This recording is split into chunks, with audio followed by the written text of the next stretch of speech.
everybody, and welcome to another Wednesday Reader Workshop. I am Chuck from Teachers Discovery, and I'm so glad everybody could make it out this evening. We are broadcasting this live currently over to our Facebook page. So that video is going to be available pretty much immediately. So if you need to leave here and go to our Facebook page to catch any of the video that you may have missed or anything that you want to watch again, it'll be available immediately. That's also a great place to go if we don't get to all of the questions at the end of the presentation, because sometimes I know we kind of run out of time, but we have a lot more questions that we wanted to ask. You can go to our Facebook page, the video is right there, and you can post your questions as comments right there. And Jamie will be checking that, over the course of the next day or two or a couple of days, and should be happy to answer any questions that you have there. I'm also recording the event, so anybody who can't make it over to our Facebook page, it will be made available on our YouTube channel, and I will be sending an email out later, probably tomorrow in the later afternoon, that'll have the links to the video along with your PD certificate and links to download and all that fun stuff. So now that I've got all that out of the way, I'm going to turn things over to Jamie. Great. Thanks, Chuck. Welcome, everybody. This is our sixth Wednesday Reader Workshop. That was hard for me to get out. It's easier for me just to say es el sexto para nosotros. I'm so excited that everybody could be here. It's June. We made it. My teacher friends, I'm sure you're just as excited as I am. So let me just quickly introduce myself. So my name is Agins Lincow. I'm a high school Spanish teacher, and this is coming to the end of my 20th year in the classroom. I've taught every level from Spanish 1 beginners. I also teach AP Spanish Language and Literature and the AP Spanish Language and Culture course at my high school. And I've just always loved learning languages, and teaching Spanish is really fun. I called myself a language enthusiast because I was born here right outside of Philadelphia, and nobody spoke Spanish in my home. And I just got hooked listening to pretty much Gloria Estefan was the one that first got me hooked on Spanish music. And that from there developed my love of language and music and reading. Like I said, I have a Ph.D. in language and literature, and I love to impart the sense of reading in the target language with my students. And that brought me to this workshop, teaching everyone how to use the Flangoo readers in the classroom, because it's created a whole new sense of activities and assessments and really meaningful tools for me to incorporate in my daily lessons and in the curriculum that we're all doing so well after crazy times these past couple of years with hybrid learning and in-person and virtual. And we're just learning how to incorporate some new technology in the classroom and really keep the kids invested and interested. So I'm excited to share tonight with you 5 really great activities all surrounding culture that stem from our readers. And I'm sure they're going to help build confidence with your students. You might even find 1 or 2 that you're able to incorporate now as we're coming close to the end of the year. You might have a day or 2 where you're really just looking for something additional, enrichment and cultural to add, or maybe something that you want to add to one of your lessons coming up in the fall or even next year. So I'm excited to get ready and share that with you. But first, I'm going to share my screen, and I just want to walk you through, if there's anybody new here, would like to just share some quick tips and tricks about Flangoo, some of my favorite things about this great website. So if you head over to the main page here, just projecting, this is my main page on the Flangoo site, you can see that everything's set up by level. So this was one that I had recently opened if I want to continue reading it, but then we have them marked by pre-level 1. So that's going to be for your beginner levels, maybe even for, a Spanish level 2 student that needs a little bit of practice. And then you go to level 1, which would be end of beginner or a high flyer, or maybe even a heritage speaker that's in one of your beginner or low level intermediate classes. And then level 2 and level 3 and up would be perfect for your intermediate or your advanced classes. I've even used a bunch of these readers in my AP classes because it builds confidence when they're able to read and understand in the target language. And there's a lot of fun, like I'm going to show you tonight, a lot of cultural topics that really enhance what are some of the things we do in those advanced and even AP classes. So they're broken up by levels, but then they're also broken up by themes. So you can see there's some CI books, some biographies, comedy. So if you were to give your kids free range, your students, and just say, hey, pick one in the holidays section, they might be able to go and find one that interests them. So I'm going to open up one here called Una Sorpresa. This is actually my reader, all about Dia de los Muertos. And it's a really cute story, and it connects nice to the first activity that I'm going to share with you in just a moment. But I want you to see what happens when you open it. So this is a level 2. It has 8 chapters, and there's, to start off, a little synopsis for the students so they can decide if they have free range, if that's something that they want to read.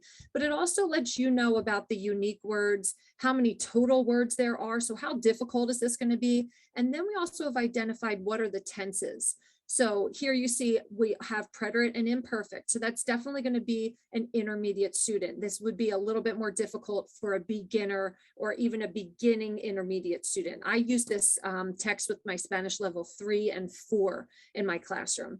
So then if you open, there's always a document, words to know download. And you can easily print this out for your students if you wanted to turn this into a vocab quiz, or if you wanted them to see, you know, what are some words that we're going to be learning about, just to give them a preface of, hey, here's some here's some words. I stopped on bedroom there. Here's some words that we're going to learn about. What are some words that we know? Maybe what are some cognados that you could pick out? So it's a nice little vocab list here of some keywords that they really need to understand in order to understand the story as a whole. And like I said, the reader should really help build confidence for our language learners and help them feel like they're really connecting with the language and that they're communicating. That's our ultimate goal, right? As language teachers, we want our students to be able to communicate in the target language. And literacy is definitely one of the main focal points in learning how to communicate. So besides the words to know, I'm just going to open up so you can see. We have beautiful pictures. Sometimes they're photographs. Here we see some anime pictures here. We have highlighted words so that students can definitely make sure that they're understanding exactly what it is. Like if this is a preterite verb, darse cuenta de, they might not really know that vocab word or that verb as they're just entering maybe your Spanish level 3 or Spanish level 4. They might be able to recognize that it's preterite, but maybe they're not quite sure what it is. Again, here, like olía for the imperfect for it smelled. Some expressions here. We just want to make sure that students really understand what it is that they're reading and get that level of confidence boosted. Here's words like chilaquiles. So this would be a word that they might not have ever heard. What is chilaquiles before, the Mexican breakfast dish? So that would be something that explains it to them. So it's great. They stay on the one screen. They don't have to do a Google search. You're not worried what tabs are open. They're always on the Flangoo site, and they don't have to go anywhere else for definitions in order to really understand what it is that they're reading. So that takes you all the way through each chapter with those highlighted words. Then at the bottom of the chapter, there's multiple choice questions that they can click on, and they can, you can see I already took that quiz. They are asked questions at the appropriate level that the book is written. So this is a level 2, so you're going to see imperfect and preterite in the questions, and they can answer and get feedback in real time. They submit it and they find out if they're correct or if they're not correct. And then it'll even let them know if they didn't get enough right, that they should go back and reread the chapter.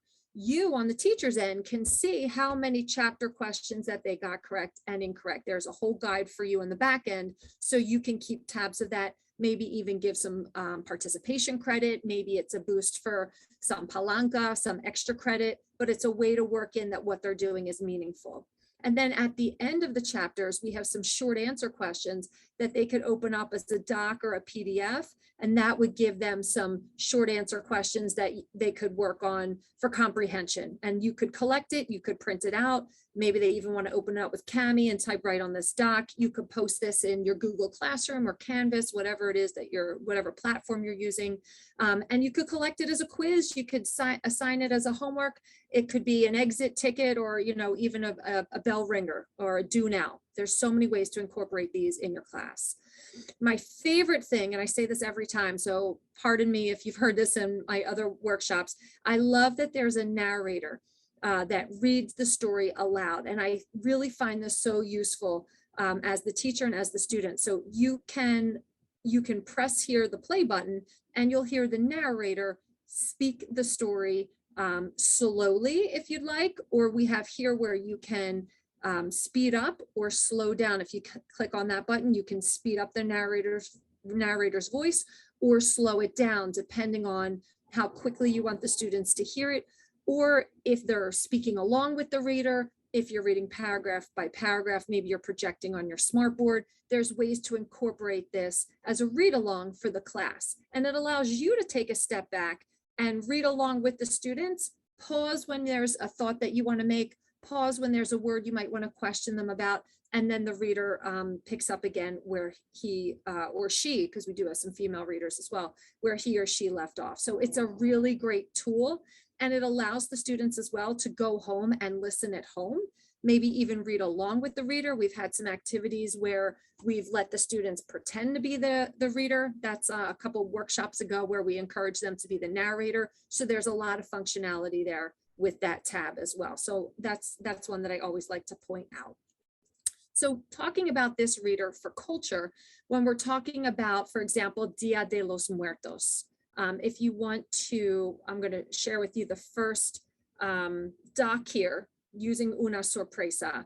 And again, this should be in the chat for you, and it's downloadable for you at any point. So my suggestion here is using a reader like una sorpresa, and there's plenty of them, especially for Dia de los Muertos. So right around November 1st, or when, I'm not quite sure exactly what the date is that it falls on in this year coming up in the fall, you could incorporate this reader and then look at the cultural aspect of it and incorporate in a type of email or a journal entry or even a voice recording. So my thought here is to incorporate this as an email to a friend about the story that we've just read. So this would be after reading the reader, completing those multiple choice questions. You probably have spent about 3 to 4 days, or maybe even a week, depending on, your clientele, depending on what the class is like. You could speed it up or slow it down. You don't have to spend a whole period reading. It could be, 10, 15 minutes in each class going over the story. But then at the end, you would encourage the students to practice email writing. And we know that's a really useful tool, building up to learn how to communicate in the target language. So I would be going over the saludos. What are the appropriate salutations, using querido or un saludo if we were writing formally, talking about expressions. I'm always trying to incorporate some authentic academic expressions in my students' writing, like como punto de partida, ways for them to start it off. Like, how do I start off my thoughts? Like when I want to say in the first place, when I want to further something and say además, I don't want to always repeat también, también, también. So like in these intermediate classes, we're trying to utilize synonyms and also academic vocabulary that really makes it sound a little bit more cohesive. Instead of just basic en mi opinión, we're using a mi parecer. So talk about the culture and give your opinion. And then when we're summing up, a fin de cuentas, instead of just saying al final. So I don't know if any of you have ever, or if any of you teach an AP class, or if you've ever seen any of the AP videos that they share, to try and prep the kids to get ready for the exams. Talking about boosting vocabulary and varying the vocabulary is something that they are always touting. So I'm really trying to stress to my students, whether they're basic, intermediate, or AP, let's try and utilize some synonyms here instead of just repeating the basics. So I found that this handful of expressions, and others, but this handful specifically, are user-friendly. The kids remember them and they're able to include them. So those were my suggestions for the prompt. For this class, we talked about the future tense, and that was the grammar unit that we were working on. So you can see here, I said you should include the future tense at least once. You can incorporate any tense that you're working on, because we're simultaneously doing grammar and vocab and culture and games and everything all at once in our classrooms. So utilize whatever it is that you're working on. Maybe they have to include the present progressive. Maybe they have to include an impersonal expression with subjunctive if it's an advanced class. You can incorporate anything. And then you see here, I asked them to underline it, and that the email should be about 100 or so words, which is a nice big chunk paragraph. Then I like to give them some choice, because this reader talks all about Dia de los Muertos. It also incorporates the chilaquiles, which we saw. It talks about flan. It talks about what the family likes to cook. So I said, maybe you want to talk about Mexican food in general and your connection to it. Because again, we want to make sure that they understood the story that they understood about the culture, but what kind of personal connection can they make? That's also an important point. We want our students to be citizens of the world, global citizens. We want them to make connections with the culture that we're exposing them to. So that's super important as well. Give your opinion about Mexican food and your interest. Tema número dos, how much would they be interested in visiting the city of Mexico? In this story, the siblings go to visit their cousins in Mexico City. What might it be like if they were to go visit? Talking about Tema tres, Day of the Dead. What did they learn about this? Why is it important in Mexican culture? Not just in the story, but what are some takeaways about Dia de los Muertos in general? And then the fourth one was about traditions. This family has a lot of traditions. Specifically, they like to bring breakfast in bed to their mom on her birthday. What is maybe a tradition in your own family? So again, we're offering ways for our students to connect personally and culturally with the story that we're sharing with them. Okay, so that could be done as an email. Like I said before, it could be just a plain old journal entry. If this is a Spanish level 1, you might want to just have them practice in present tense and give something a little bit more basic and make it a journal entry. If you wanted to have them do a voice recording, they certainly could just have a dialogue or just a narration and record their thoughts as well. So it's really versatile what you can do with this story and this idea about how to dissect what are the main cultural points. Okay, so I'm going to go ahead and move on to my second example here. And this is actually one of my favorites. I've mentioned this before in a different Wednesday workshop, and I thought it would really apply here for cultural theme. So I'm going to open up real quick just so you can see the Frida Kahlo stories, because I thought that would be a nice connection here. So we have a lot of nice stories here about Frida Kahlo at all different levels. Okay, so whether you're teaching a beginning level, you're teaching an intermediate or advanced, there's 3 different levels here for Frida. I'm going to open up the level 2 here. Oh, sorry, that was level 3. That's okay. It all is about Frida Kahlo and her complicated life and her love of artwork. But each level, 1, 2, or 3, is written appropriately for that level student. So a level 1 is going to be more basic present tense. Level 2, like we saw with Una Sorpresa, is going to have more imperfect preterite. And then level 3 pretty much has it all. Could have conditional, future tense, could have some subjunctive in it. That would be for your high flyers or students who are more advanced, or even in an AP, like you can see here, it's listed. The tenses, we have present, infinitive, preterite, imperfect, subjunctive, everything is really included. So that would be a challenge for definitely your higher level students, or even an intermediate student that's a heritage speaker or is a real high flyer and you want to give a challenge to that student.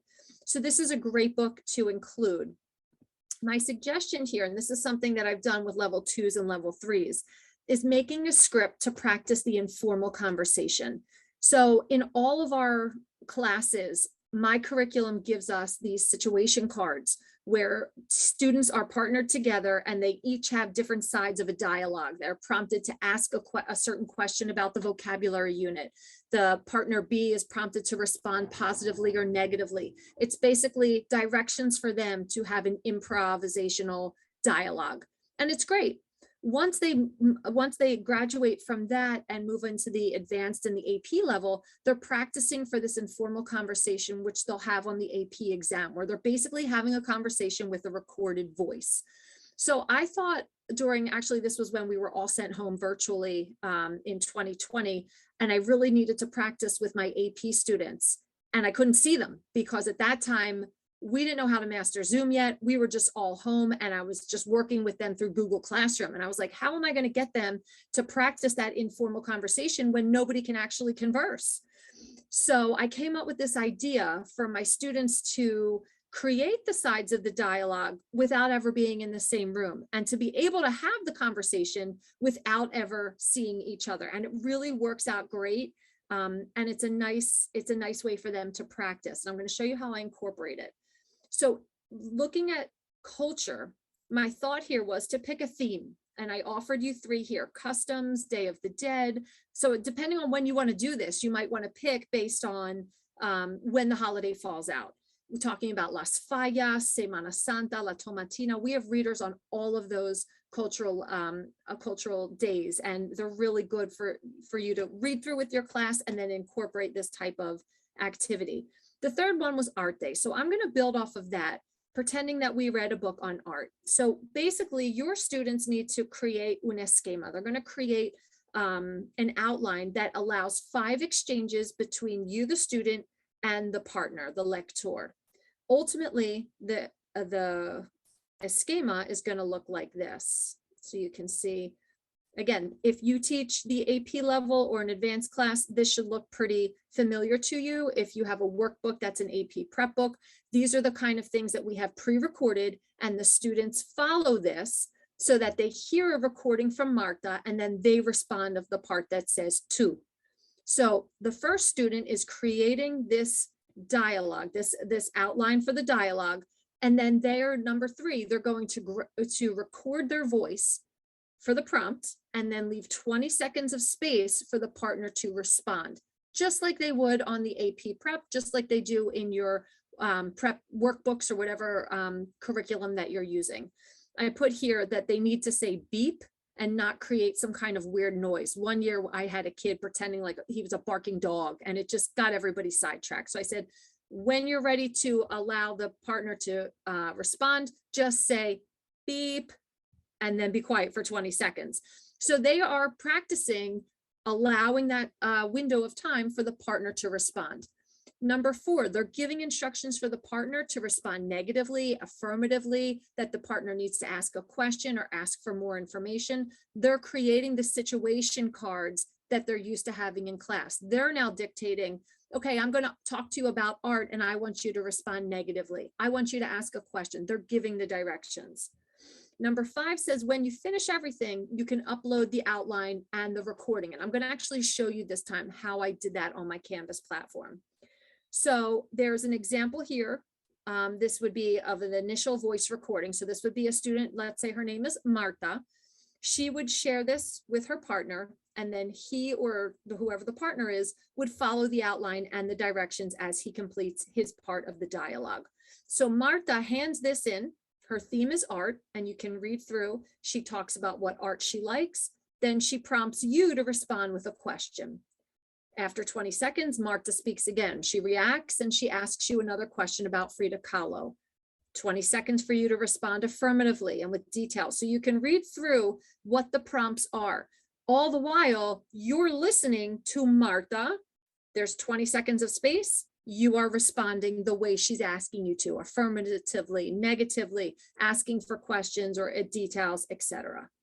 So the student A, Marta, is giving you the outline and giving you that basic voice recording.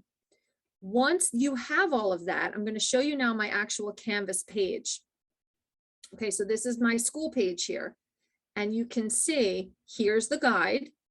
And then I uploaded, this is the student's recording.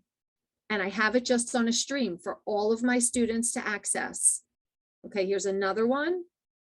And then she did a screencastify. So there's the link to that. Some of them conversa con Sofia. So there's hers, and then she uploaded as a voice recording through Canvas. So this is literally just a running stream of all of these outlines with the voice recording from student A, from Marta. Once you have all of this, now I let my students practice. I say, okay, practice on however many you want. Press play, you're going to hear it go, you practice at home. When you're ready, when you feel like there's one that you're doing a good job on, then you record it all. So they can record it all by doing a screencastify. You can open up on Google on your Chromebook or on, open the app and screencast. So they press the play button here. They hear Marta speak. And when it's beep and it's their turn, the screencast is still recording them. So it's one seamless dialogue. And the students are never, ever in the same room. It's just a practice. They could each be doing it in their own home, but it encourages them. Look how many options they have. And these are all their friends. So their guard is down. They're not nervous. They're in their home. They're practicing and they're listening in Spanish. They're speaking in Spanish and they're talking about Frida Kahlo and art. Or they're talking about Dia de los Muertos or Las Fallas or whatever cultural activity you're doing in class. It's a win-win, and they don't even realize. They think they're just chatting with a friend. So then what I do is have them submit that, the final screencast, the final dialogue. They submit that to me, and they get, a speaking grade for that. You can, even if you wanted to, you could use the AP rubric, because it really is an AP aligned assignment. You can just print that out from online, or you can come up with your own rubric, or just record it for a participation grade. Make it an easy 5 out of 5 or 10 out of 10 for them doing it. Make it extra credit, even if you wanted them to work on it for the speaking practice. So that's been a win-win for me in my classes. Like I said, I developed that when we were home in quarantine and I couldn't see my students. It literally brought tears to my eye. I'm not trying to be corny here, but I missed being in the class with my students, and it brought tears to my eyes when I heard two students speaking together that had never even been in the same room because COVID was prohibiting it. So I figured, you know what, I'm going to continue doing this. And this is my 3rd year doing it, and it has worked really well. So I hope you get a chance to try that, and I hope it works well for you. Okay, we're going to move on now to the 3rd activity that I want to share. And this is, again, another email, but this is a different type of practice. So instead of just creating an email, we're asking students to respond to an email. So again, this is aligned to more written style. It's also aligned to an AP prompt where students will have to read and respond to a formal email. I suggested here using one of the cultural activities cultural holidays like Las Fallas. Semana Santa. We have 2 Semana Santa series here, one in España and one in Oaxaca, Mexico. And then again, the Tomatina, because these are really fun cultural festival days that students really connect with, and on all levels. They love talking about their own celebrations and try and connect on one level, whether it's food or gifts or something.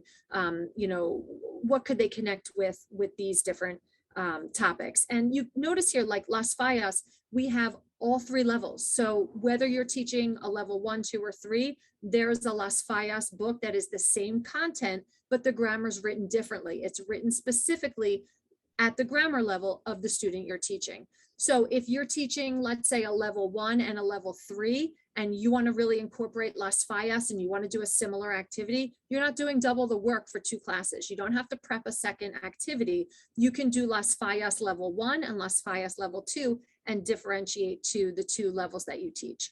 Or you could differentiate within the classroom. That was a different Wednesday workshop that you could find on our Facebook page. That was all about differentiation. If you have some high flyers in your class and you want to challenge them, you could have them read Las Fallas level 3 and then have the rest of the class read level 2, or have the high flyers read level 2 and the beginner kids or kids that need some reinforcement, they could read level 1. So that's for all of these except the Semana Santa. That's just a level 2. So that would be a more intermediate student. So here the directions are very similar to the AP prompts or the prompts that you would see in your curriculum as well, that they have to read an email and then write a response. They have to include the appropriate salutation, and when they say goodbye, they need to offer details and elaboration. I don't know if it's like this in your classroom, but that's where my students need the most encouragement and support. They need to learn how to expand upon their sentences. And instead of just saying, La Tomatina is a really fun activity that takes place in Spain. They need to expand upon what goes on. Maybe what time is it? What do people wear? What do they have in their hands? Describe the climate. They need to go into more detail. And that's a prompt that I'm always trying to reiterate in my classroom. Number 3 is asking a follow-up question. I include follow-up questions in almost all activities that I do. It's a way to create improv in the classroom where students are thinking of a question, students are responding to a question, and it's on their feet. It doesn't have to be dynamic. It can just be a simple follow-up like, do you like this story? Do you want to go visit Oaxaca one day? And then someone has to think quickly for the appropriate response. And students in my class are used to it. We're always putting them on the spot for improv. And it's just a great way, again, to just get that constant repetition of question and answer. Number 4 reminds them to respond in a formal manner using the usted form or the correct register. Now, if you're doing this in a level 1 class, you might want to make that informal if you haven't really yet mastered the difference yet, or they haven't yet mastered all of the forms, you know, in imperfect and preter. You might want to keep it just basic. You might want to have them write to a friend because they might feel more comfortable. That's up to you. So the prompt here says that there's a company that wants to do an exchange with students from Spain, and you have the opportunity to visit a region in Valencia in March to see Las Fallas. So I wrote out here a basic email about inviting your student to come to see the celebration in Valencia. Now I put some stars here and I italicized the date, the place, because you really could change this out. You could take a basic email like this and swap it out for Mi Semana Santa in Oaxaca. You could just pull out Valencia, España, plop in there Oaxaca, pull out Las Fallas and swap in, you know, Semana Santa. Take out Marzo, plop in Abril, because that's when it happens this year. So you can keep something very basic and generic like this type of email, swap out Philadelphia for whatever is your area that you're teaching in.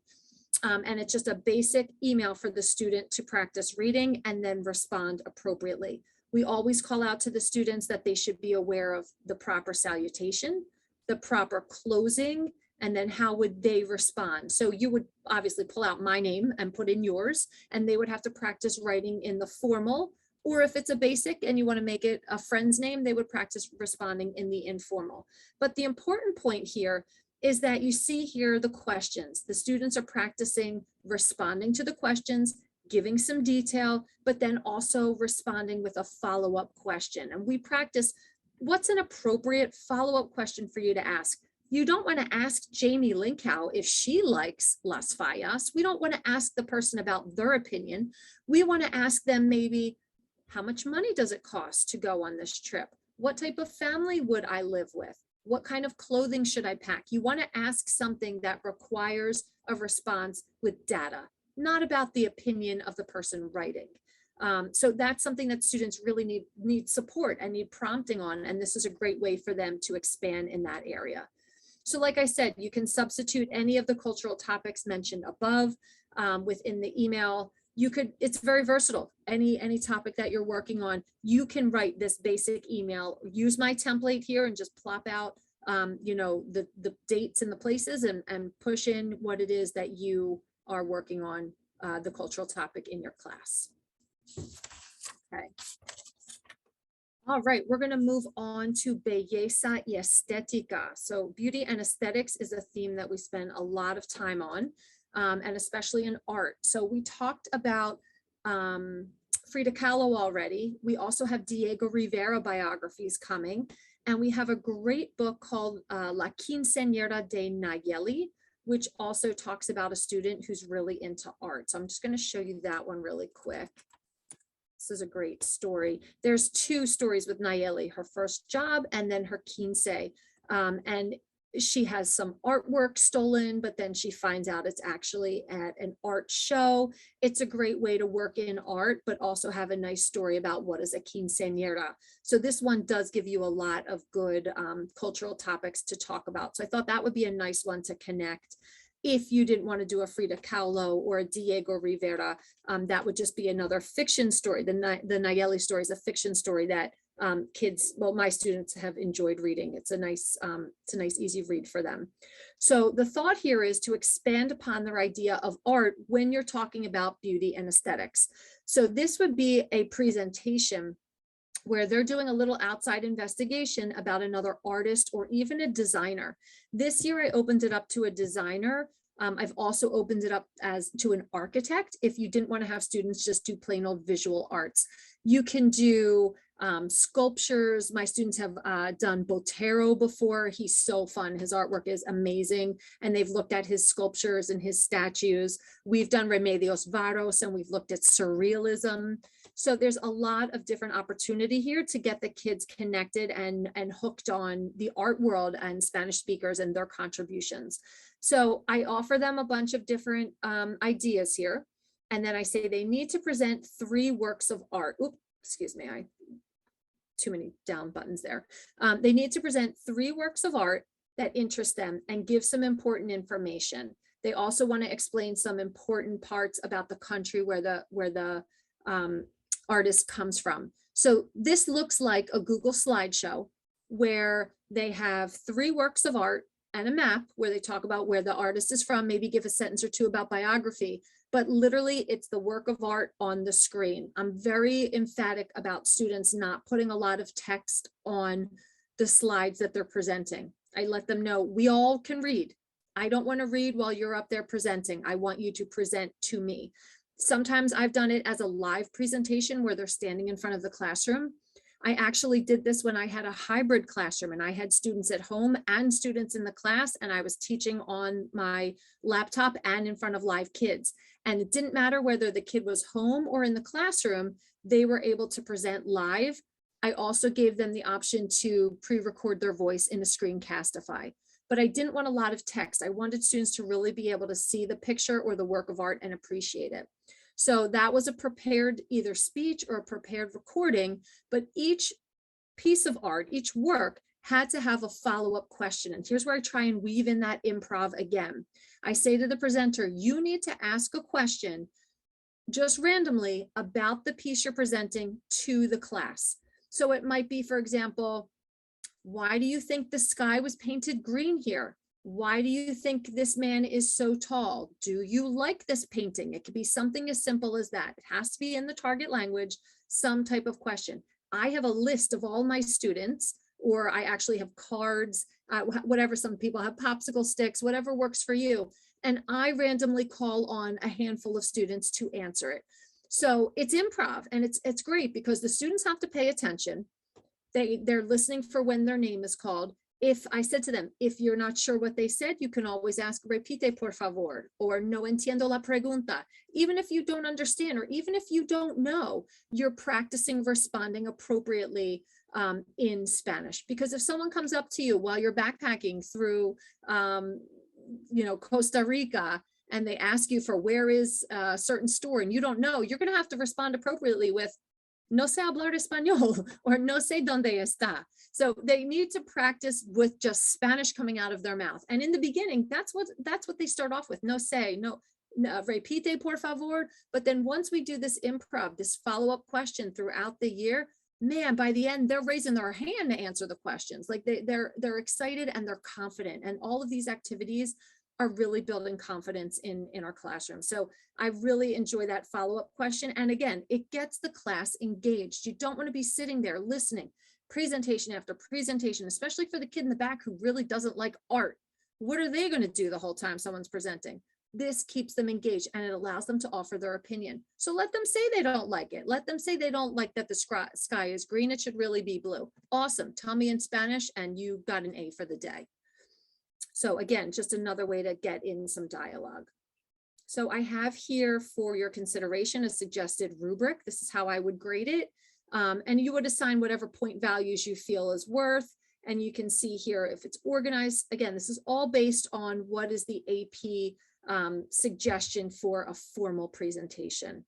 Depending on grammar lessons that you're doing in your class, maybe you require them to use a certain type of grammar. Maybe they have to use the future tense, or maybe they have to include a specific type of vocabulary that you're working on, or specific expressions that you're including.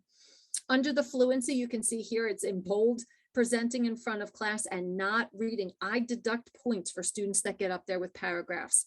It's not interesting. It's not what we don't want to read your presentation. We want to hear you present and interact.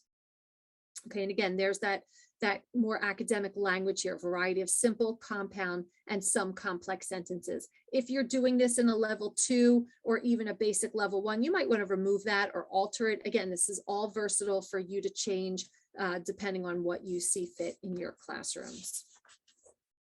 Okay, all right, we're going to move on to the final activity here of the night, and then we'll take some of your questions.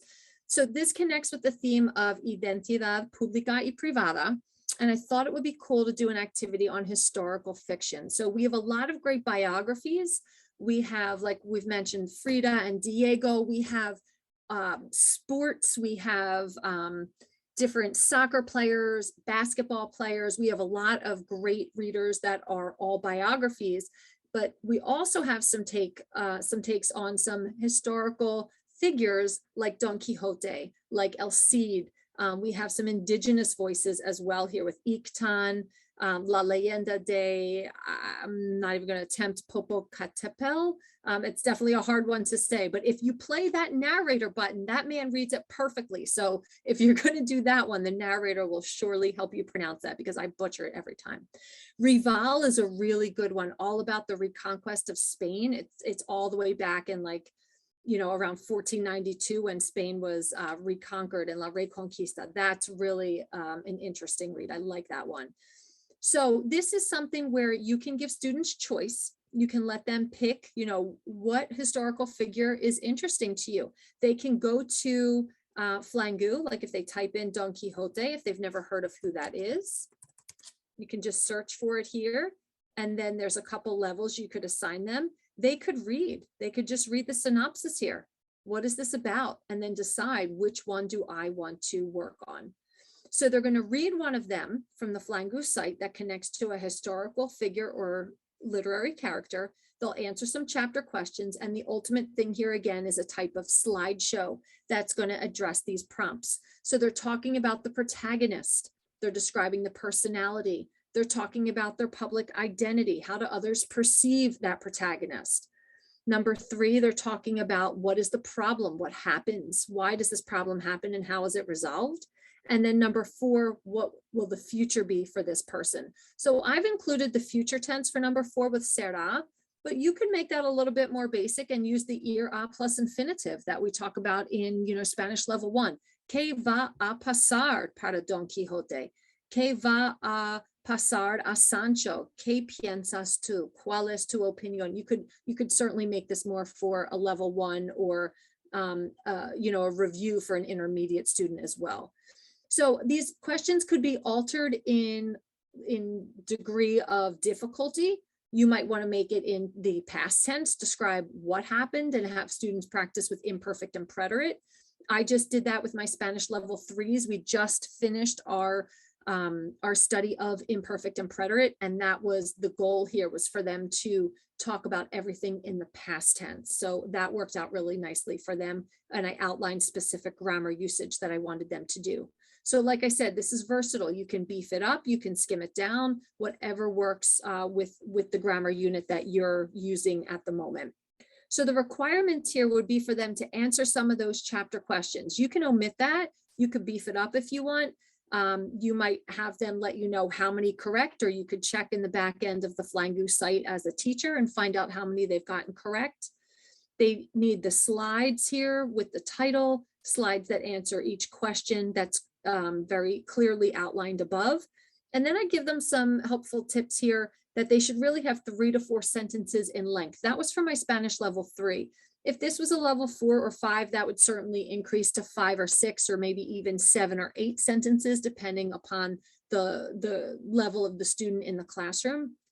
I remind them of, here's what we used this year. We've done future and conditional. We've done progressive tenses. You might want to remind them, what are all the notes that you've provided for them that they could go back and get some help with? I always encourage my students for intermediate and up, those who have had the subjunctive, to try and get it in at least one time, even with a basic expression like es necesario que.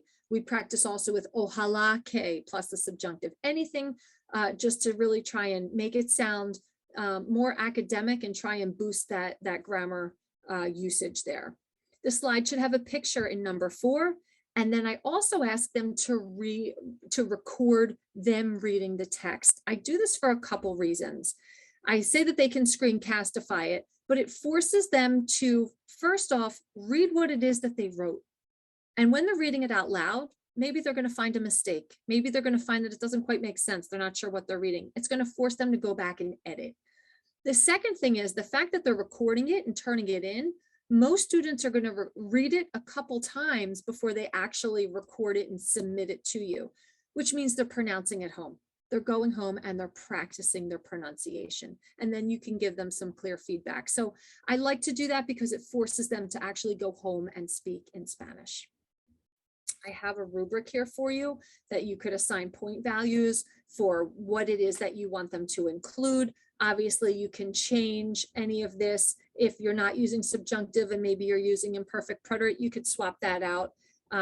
Recording of the text, how do you want to grade them? Do you want it just to be that they did it and it's a 5 out of 5, or are you actually going to be listening for certain things that they need to do?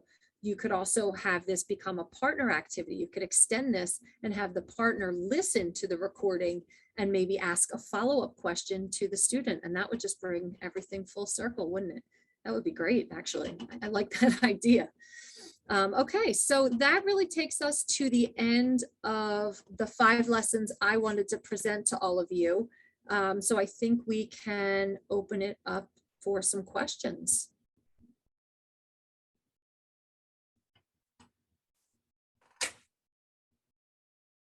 Did anybody have any questions? Anything that you want to either put in the chat, or you can just unmute yourself if you wanted to just voice it.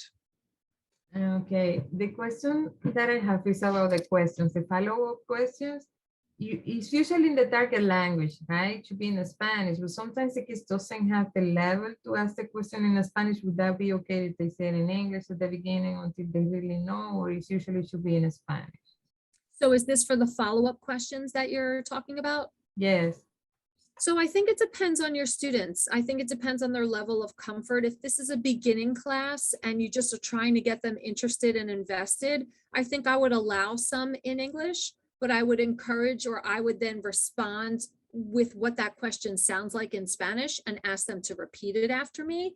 Or maybe I would even put some prompts on the board and say to them, well, if you want to ask a question like, what is the character's name? Or you want to respond with, I like or I don't like. I would maybe model that first and then put that on the board. Like, me gusta porque, or no me gusta porque. And at least let them say that and then fill in with English if they had to, what the rationale was. Okay. Thank you. There's a question that came in the chat, but I think it came in just privately to me, but I'm going to go ahead and read it to you. The question is, do you use Flangoo website exclusively, or do you use a curriculum and then use Flangoo as like a supplement, or is Flangoo like the main part of your curriculum? So we have a textbook series in my school district, and Flangoo is like a supplement that I've begun incorporating. So I have a dictated curriculum that I have to include with vocab and grammar. It does have some culture. It does. I've just found that I incorporate some of that, but then I can enhance it even more with the Flangoo readers. Like recently in my I think it was my level 3 or 4, there was a little blurb in the textbook about Las Fallas. So I went to Flangoo, I found the book on Las Fallas, and I really amplified and got more in depth with my students than the little blurb that the curriculum offers us. So long-winded answer is yes, there's a curriculum, and yes, I do use Flangoo as a supplement to that curriculum. Amy, are you strictly high school? I'm wondering about your textbook series, or is it go across middle school up to your high school? Yes, we are 7 to 12 that take a language with that curriculum, yes. So what is your textbook series that you particularly use? It is Auténtico. Auténtico, okay. So that builds up from middle school all the way up to high school, and you use it all the way up? Well, we use something different for our AP curriculum. We don't use that all the way through. Okay, right. Thank you. Sure. A few new questions pop up in the chat. I did see that. So the physical books are using Flangoo. So Flangoo allows you to utilize every reader. We have so many, I forget what the recent count is. But the physical books are, you know, if you like that, you can pass them around to your students as well. It's just a physical copy of what you would see online, which is great too. I mean, if you like the students to have a reader, I think that's a wonderful thing.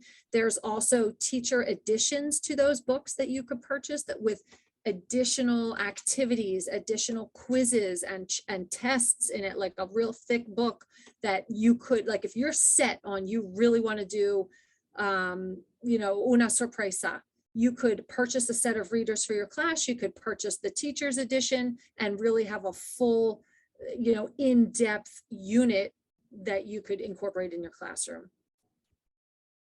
I think there was another one. How often do you assign your readers, and is the reading graded or used as a treat?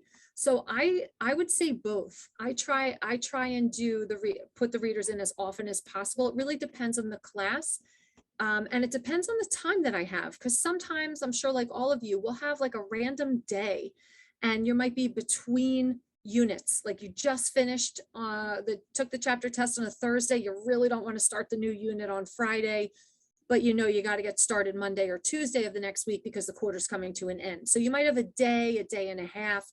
I might read a short that really just, it's called a short reader, where it's maybe one chapter, and it might be a biography of a soccer player, or it might be Las Fallas, something that I just thought, hey guys, this looks cool, let's read this for the day. So that would be as a treat, and that might be just for, you know, some enrichment in the class period. But then when I was doing imperfect and preterite with my students, we honed in on one reader specifically, and that was graded. There was a final assessment at the end, similar to the activities that I've shared with you today. So it really depends on, what am I looking to get out of it? Am I just treating the kids between units to something fun and exciting, or am I really trying to dive in and analyze? And then yes, there is a grade assigned to that in my classroom. Okay. Does everyone read the same book at the same time? So you have that choice.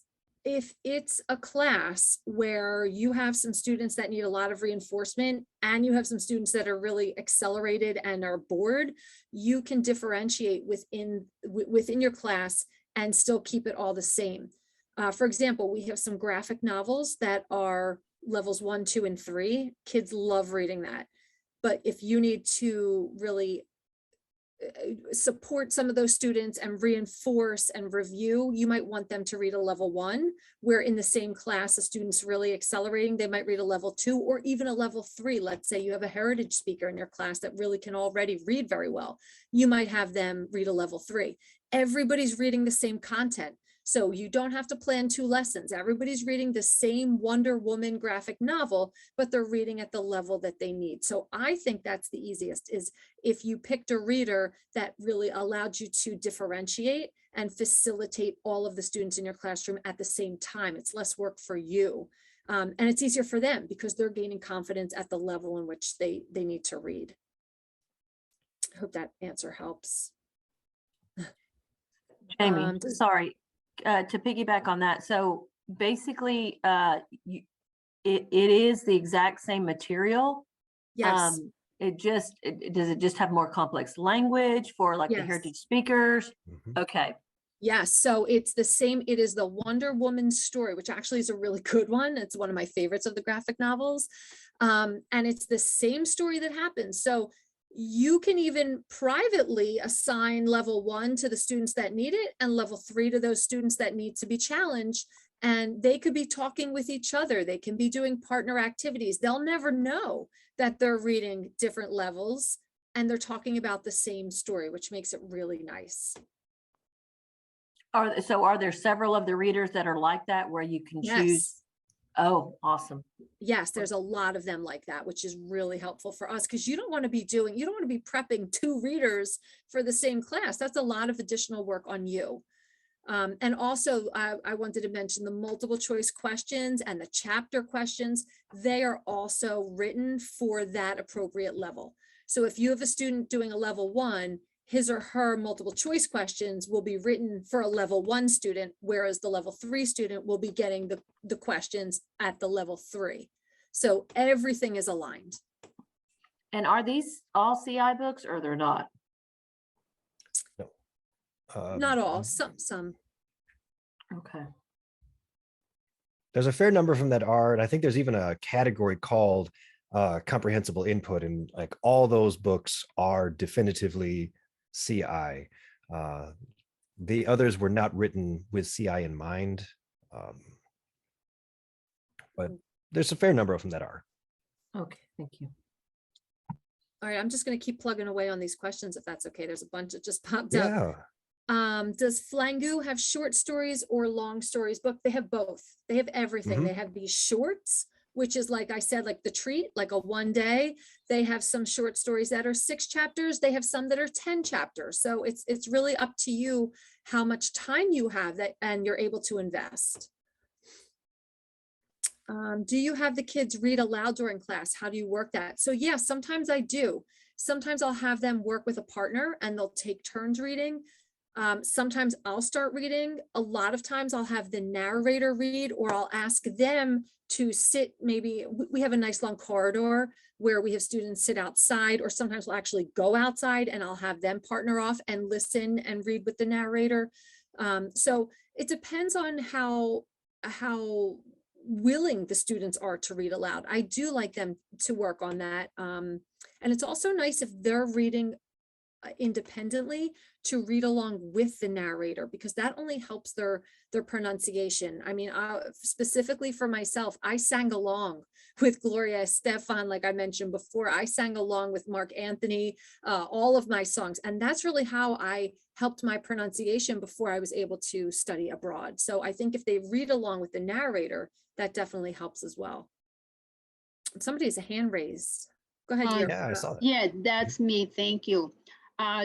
Do we have here also this is just for Spanish, or is there also material for French, for instance, for French, Italian? Yes, French and German. Oh, Yes. okay. Great. Sorry, I don't have Italian. We have French, German, and Spanish.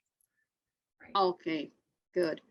Can you give me, this is my first time just learning about what's the name? Flangoo. Yeah. Flangoo? So basically it's just to open an account, and you something that the school will have to get, or something that I will have to get and have to pay for that, or how that works? That's entirely up to you. We have a lot of teachers who have purchased it on their own and gotten reimbursed. We've had teachers who will put in for a PO and have the school take care of it completely. It just kind of depends on what your school is open to and what's available to you. It's all done through Teachers Discovery. So if you are looking for somebody that's on the approved vendor list, make sure you're looking for Teachers Discovery. But is there any just basic material to be able to use for free or something like that? Yes, if you go to flangoo.com right now, you'll see a button that says try Flangoo free for 14 days. And if you click that, you can set up an account. It doesn't ask for a credit card or anything like that. You just set up an account for free and you have access to everything right now. That's definitely enough time to get through a reader, do one of these activities and really try it out. I think 14 days is a good amount of time for you to kind of get a handle of what the website is. Absolutely. But because I know how life can happen, if you set up your account and things come up and you're just not able to get to it, email me and just let me know. I will absolutely extend those accounts. And that goes for anybody else here who, if you've set up a free trial and you're realizing just now you never really got a chance to get to it, you never had a chance to open it, email me and let me know. I will gladly reset up your free trials to let you get back in there and try again. Oh, great. Where do I get to your email account? Well, I've been the one emailing you about all of these Okay. Okay. all of these Okay, events, thank you. but I'll go ahead. I'll put it in the chat for you. Yes, please. Thank you. Okay, I have one more question about the voice recording. It was just a lot of information here and just a lot to. Is there any other link just to learn more about the voice recording, the activities that you were showing to us with the, what is that you use? For the informal conversation? Right. Right. So I mentioned that in a different Wednesday workshop. I have to think of which one that was, but all those, there are downloadable links and you can go back to watch those. I did go through that lesson in another Wednesday workshop. I The couldn't tell you speaking which and one. I don't listening. remember. It's the speaking and listening one. That might have been number 3, but it'll say on there, speaking and listening. You could go back and I incorporated that in some other activities as well. The one you mentioned today about this Yes. screen, what's the name? Is screen casting With the voice recording? Screencastify. Yes, Ah, I okay, did yeah. mention that. So you could get some other ideas to use that. And I just real quick wanted to respond. A couple of you have asked questions about is Flangoo easy enough for a middle school? And then someone responded yes, with stories that there's some pre-level 1 stories in the present tense. That's definitely easy enough for a middle school, definitely for a 9-week course. Great ones about sports that you can incorporate. Like I'm sure you're doing that kind of vocab and colors. Definitely you could incorporate some of that. And just to respond back, someone also asked, like, what do you say to colleagues who think the books aren't quote unquote authentic? They are authentic. They are written in Spanish. These are not books that are written in English and then translated. They are written in Spanish, talking about culture with authentic expressions. So I really think they are very authentic books that, you know, they're written for children, just like a book in English would be written about, you know, a biography of a sports star or Frida Kahlo or someone like that.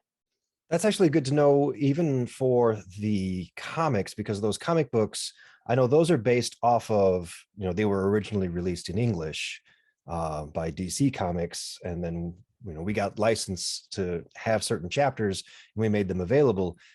They are not direct translations of those English books. Those were completely rewritten so that we could make them authentic and give them, you know, the right languages and, you know, develop them for language acquisition as opposed to just being a straight translation of what was once there in English. Exactly. Exactly. And Monica Lara, you just asked if this could be used with 4th and 5th graders. 100%. I have a 4th grader at home and he certainly would love, I wish we offered language in his middle school or his elementary school, but definitely there's a couple pre-level ones that academically they would totally understand. Some of them are about 9th graders, but it's still, there's one about gaming, a boy that falls into a game, he's playing a virtual game. There's one about kids cooking. There's one about a kid that's not sure what club to join. So definitely a 4th or 5th grader could read, especially one of the pre-level ones. Somebody's got their hand up. Hola. I have a question about the login for the student. Let's see, what method do you use? Do you use like a Google or do they need to create an account? Because that's very important in my school. You control those accounts. They can actually create an account through you, but it's not using any of their personal information. We don't collect anything like their email address or anything like that. It's all done through your teacher account. And that's actually probably more to go through than what we have time for here. But I'm going to put a link. Give me just a second. Let me drop a link in the chat for you. Gracias. If I can find my mouse. Here it is. Where are you? Okay, I'm going to drop a link in the chat for you. And for anybody else who wants to use it, you can go there and you can set up just a quick 15-minute one-on-one session with somebody from Flangoo, and we will show you how to set that up, how to get your students entered, how they can enter it themselves. Yeah, we'll go over all of that for you and we can help you get your account set up.